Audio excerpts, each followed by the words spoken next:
नमस्कार दोस्तों, स्वागत है हमारे YouTube चैनल अजय छोटू एजुकेशन में। दोस्तों आज की इस लेक्चर में चैप्टर नंबर 10 लिया है। क्लास 12 का हिंदी ऑब्जेक्टिव है, चैप्टर नंबर 10 है, नाम है अधिनायक। ठीक है, ऑब्जेक्टिव प्रश्न बताएंगे, टोटल मोस्ट इंपॉर्टेंट ऑब्जेक्टिव है। इसके पहले चैप्टर नंबर 11, 12, 13 नहीं देखें तो जाके देख लीजिए, चैनल पर वीडियो डाला हुआ है। ठीक है, पदखंड है, ऑब्जेक्टिव है क्लास 12 हिंदी का। 3 चैप्टर का वीडियो हम बना चुके हैं, चैप्टर वाइज चैनल पर वीडियो है, जाके देख लीजिए। तो चलिए इस चैप्टर को स्टार्ट करते हैं। तो फर्स्ट नंबर प्रश्न है दोस्तों, रघुवीर सहाय ने कौन सी कविता लिखी है। ठीक है, तो रघुवीर सहाय ने कौन सी कविता लिखी है, मोस्ट इंपॉर्टेंट ऑब्जेक्टिव है। ठीक है, तो अधिनायक का लेखक कौन हो जाएगा, रघुवीर सहाय। तो रघुवीर सहाय ने कौन सी कविता लिखी है, तो अधिनायक। ऑप्शन नंबर सी बिल्कुल सही है, एक का ऑप्शन नंबर सी बिल्कुल सही है। और ये हम ऑब्जेक्टिव बता रहे हैं, पदखंड से बता रहे हैं। ठीक है दोस्तों, गदखंड अभी बाकी है, पदखंड खत्म करेंगे, 13 चैप्टर है टोटल, उसके बाद गदखंड स्टार्ट करेंगे हम। नेक्स्ट क्वेश्चन है दूसरा नंबर। दोस्तों दूसरा नंबर प्रश्न है, अधिनायक शीर्षक कविता किस तरह की कविता है। तो अधिनायक शीर्षक कविता किस तरह की कविता है, तो ऑप्शन नंबर बी बिल्कुल सही है, व्यंग्य प्रधान है, यानी दो का ऑप्शन नंबर बी बिल्कुल करेक्ट है, व्यंग्य प्रधान। दोस्तों तीसरा नंबर प्रश्न है, रघुवीर सहाय किस काल के कवि है। ठीक है, तो रघुवीर सहाय किस काल के कवि है, तो ए नंबर ऑप्शन बिल्कुल सही हो जाएगा, आधुनिक काल। ठीक है, 3 का ऑप्शन नंबर है बिल्कुल सही है, आधुनिक काल। नेक्स्ट क्वेश्चन है 4 नंबर।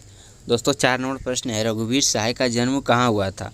तो रघुवीर सहाय का जन्म कहाँ हुआ, तो डी नंबर ऑप्शन बिल्कुल सही है, लखनऊ उत्तर प्रदेश में हुआ था। 4 का ऑप्शन नंबर डी बिल्कुल सही है, लखनऊ उत्तर प्रदेश में रघुवीर सहाय का जन्म हुआ था।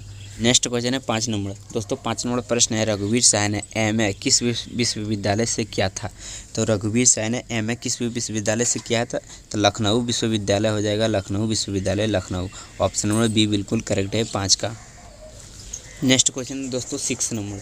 दोस्तों 6 नंबर प्रश्न है, अधिनायक कौन है। तो अधिनायक कौन है, तो सी नंबर ऑप्शन बिल्कुल सही है, सत्ताधारी वर्ग हो जाएगा। अधिनायक कौन है, सत्ताधारी वर्ग। मोस्ट इंपॉर्टेंट ऑब्जेक्टिव है, एग्जाम के दृष्टि से पूछ सकता है। नेक्स्ट क्वेश्चन है 7 नंबर। दोस्तों 7 नंबर प्रश्न है, प्रस्तुत कविता अधिनायक में हर्चना किसका प्रतिनिधि है। तो हर्चना किसका प्रतिनिधि है, तो सही ऑप्शन हो जाएगा ए नंबर ऑप्शन बिल्कुल करेक्ट है, आम आदमी का। हर्चना किसका प्रतिनिधि है, आम आदमी का है प्रतिनिधि। ऑप्शन नंबर ए बिल्कुल करेक्ट है, 7 का। नेक्स्ट क्वेश्चन है दोस्तों 8 number. 8 number question most important objective है, आइए जानते हैं। तो हरचरण कौन है। ठीक है, इसमें पूछ दिया हरचरण कौन है, तो हरचरण घर का नौकर है। ऑप्शन नंबर ए बिल्कुल करेक्ट है, हरचरण कौन है, घर का नौकर है, यानी 8 का ऑप्शन नंबर ए बिल्कुल करेक्ट है। नेक्स्ट क्वेश्चन है दोस्तों 9 नंबर। दोस्तों 9 नंबर प्रश्न है, अज्ञे द्वारा संपादित दूसरा सप्तक में एक कवि के रूप में कौन सामने आए थे। तो सी नंबर ऑप्शन बिल्कुल सही है, रघुवीर सहाय हो जाएगा। कवि के रूप में कौन सामने आए थे, रघुवीर सहाय। सी नंबर ऑप्शन बिल्कुल सही हो जाएगा, 9 का ऑप्शन नंबर सी बिल्कुल करेक्ट है। नेक्स्ट क्वेश्चन है दोस्तों 10 नंबर। दोस्तों 10 नंबर प्रश्न है, दूसरा सप्तक के 7 कवियों में कौन शामिल है। तो बी नंबर ऑप्शन बिल्कुल सही हो जाएगा, रघुवीर सहाय हो जाएगा। दूसरा सप्तक के 7 कवियों में कौन शामिल है, रघुवीर सहाय। ऑप्शन नंबर बी बिल्कुल सही है, 10 का। नेक्स्ट क्वेश्चन है दोस्तों 11 नंबर। दोस्तों 11 नंबर प्रश्न है, अधिनायक शीर्षक कविता किस पर व्यंग्य है। ठीक है, तो अधिनायक शीर्षक कविता किस पर व्यंग्य है, तो समकालीन राजनीति पर। ऑप्शन नंबर ए बिल्कुल सही है, 11 का। नेक्स्ट क्वेश्चन है दोस्तों 12 नंबर। दोस्तों 12 नंबर प्रश्न है, रघुवीर सहाय किस सप्तक में एक कवि के रूप में शामिल हुए। ठीक है, तो किस सप्तक में कवि के रूप में शामिल हुए, तो बी नंबर ऑप्शन बिल्कुल सही है, दूसरा सप्तक हो जाएगा, यानी 12 का ऑप्शन नंबर बी बिल्कुल सही है। नेक्स्ट क्वेश्चन है 13 नंबर। दोस्तों 13 नंबर प्रश्न है, रघुवीर सहाय किस रचना के लिए साहित्य अकादमी पुरस्कार प्रदान किया गया। ठीक है, तो रघुवीर सहाय किस रचना के लिए साहित्य अकादमी पुरस्कार प्रदान किया गया, तो ऑप्शन नंबर सी बिल्कुल सही है, बे भूल गए। ठीक है, यानी 13 का ऑप्शन नंबर सी बिल्कुल सही है, बे भूल गए। नेक्स्ट क्वेश्चन है 14 नंबर। दोस्तों 14 नंबर प्रश्न है, निम्नलिखित में कौन रघुवीर सहाय की रचना नहीं है। ठीक है, तो निम्नलिखित में कौन रघुवीर सहाय की रचना नहीं है, तो चांद का मुंह टेढ़ा। ऑप्शन नंबर डी बिल्कुल सही है, 14 का ऑप्शन नंबर डी बिल्कुल करेक्ट है, चांद का मुंह टेढ़ा है। नेक्स्ट क्वेश्चन है 15 नंबर। दोस्तों 15 नंबर प्रश्न है, निम्नलिखित में कौन सी रचना रघुवीर सहाय की है, तो सी नंबर ऑप्शन बिल्कुल सही है, बे भूल गए हैं। यह रघुवीर सहाय की है, यह डबल बार रिपीट हो गया है, मोस्ट इंपॉर्टेंट ऑब्जेक्टिव है। नेक्स्ट क्वेश्चन है 16 नंबर। दोस्तों 16 नंबर प्रश्न है, रघुवीर सहाय नई दिल्ली से निकलने वाले किस अखबार के विशेष संवाददाता थे। ठीक है, तो नव Bharat times. Option number A बिल्कुल सही है, 16 का। नेक्स्ट क्वेश्चन है 17 नंबर।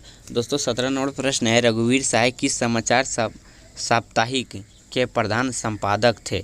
ठीक है, तो रघुवीर सहाय किस समाचार साप्ताहिक के प्रधान संपादक थे? तो ए नंबर ऑप्शन बिल्कुल सही हो जाएगा, दिनमान हो जाएगा। 17 का ऑप्शन नंबर ए बिल्कुल करेक्ट है। नेक्स्ट क्वेश्चन है 18 नंबर। दोस्तों 18 नंबर प्रश्न है, दिल्ली मेरा प्रदेश क्या है? ठीक है, दिल्ली मेरा प्रदेश क्या है, यानी निबंध है कि कहानी है कि उपन्यास है कि कविता है? ठीक है, तो निबंध है दिल्ली मेरा प्रदेश, ऑप्शन नंबर ए बिल्कुल सही हो जाएगा। निबंध 18 का ऑप्शन नंबर ए बिल्कुल सही है, निबंध। नेक्स्ट क्वेश्चन है 19 नंबर। दोस्तों 19 नंबर प्रश्न है, आत्महत्या के विरुद्ध क्या है? आत्महत्या के विरुद्ध क्या है? तो कविता हो जाएगा, ऑप्शन नंबर सी बिल्कुल सही है। 19 का ऑप्शन नंबर सी बिल्कुल सही है। आत्महत्या के विरुद्ध क्या है? कविता है, ऑप्शन नंबर सी बिल्कुल सही है। नेक्स्ट क्वेश्चन है 20 नंबर। 20 नंबर प्रश्न मोस्ट इंपॉर्टेंट ऑब्जेक्टिव है, यानी जन्म कहाँ हुआ रघुवीर सहाय का, यह पूछ रहा है। ठीक है, तो रघुवीर सहाय का जन्म कहाँ हुआ, पूछ रहा है रघुवीर सहाय का जन्म कब हुआ। ठीक है, तो जन्म कब हुआ, तो ए नंबर ऑप्शन बिल्कुल सही है। 9 दिसंबर 1929 को रघुवीर सहाय का जन्म हुआ, ऑप्शन नंबर ए बिल्कुल करेक्ट है 20 का। नेक्स्ट क्वेश्चन है 21 नंबर। दोस्तों 21 नंबर प्रश्न है, रघुवीर सहाय के पिताजी का क्या नाम था? तो रघुवीर सहाय के पिताजी का क्या नाम था? तो हरदेव सहाय था, ऑप्शन नंबर बी बिल्कुल सही है। 21 का बी नंबर ऑप्शन बिल्कुल सही हो जाएगा, हरदेव सहाय। नेक्स्ट क्वेश्चन है 22 नंबर। दोस्तों 22 नंबर प्रश्न है, रघुवीर सहाय का जन्म स्थान कौन सा है, यानी किस जगह पर वो जन्म लिया था? ठीक है, जन्म स्थान, तो सही ऑप्शन हो जाएगा बी, लखनऊ में वो जन्म लिया था। तो रघुवीर सहाय का जन्म स्थान कौन सा है? लखनऊ हो जाएगा, ऑप्शन नंबर बी बिल्कुल करेक्ट है 22 का। नेक्स्ट क्वेश्चन है दोस्तों 23 नंबर। दोस्तों 23 नंबर प्रश्न है, कौन सी कृति रघुवीर सहाय की है?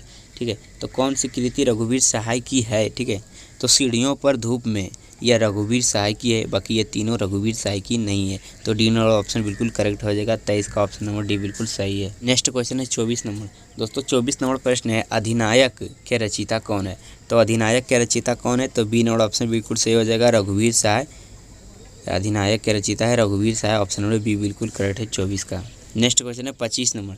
दोस्तों 25 नंबर प्रश्न है, हंसो हंसो जल्दी हंसो के कवि है, यानी हंसो हंसो जल्दी हंसो के कवि कौन है, यही पूछ रहा है।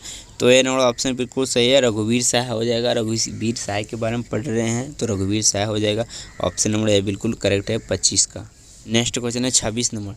दोस्तों 26 नंबर प्रश्न है, रघुवीर सहाय किसके प्रधान संपादक थे?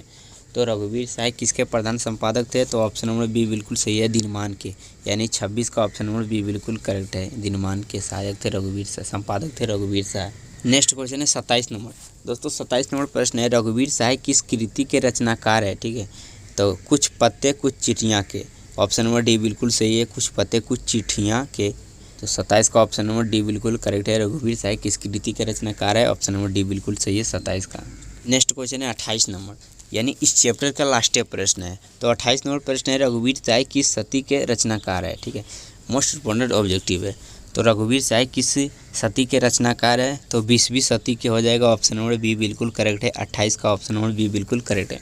तो दोस्तों यहाँ से चैप्टर नंबर 10 से टोटल 28 यानी 28 ऑब्जेक्टिव प्रश्न कंप्लीट हुआ हिंदी के। इस चैप्टर का मानी पूरा ऑब्जेक्टिव कंप्लीट हो गया। अब इस चैप्टर में ऑब्जेक्टिव बचा ही नहीं है। ठीक है, तो मिलते हैं नेक्स्ट चैप्टर में। नेक्स्ट चैप्टर में मिलेंगे 9 नंबर चैप्टर के साथ।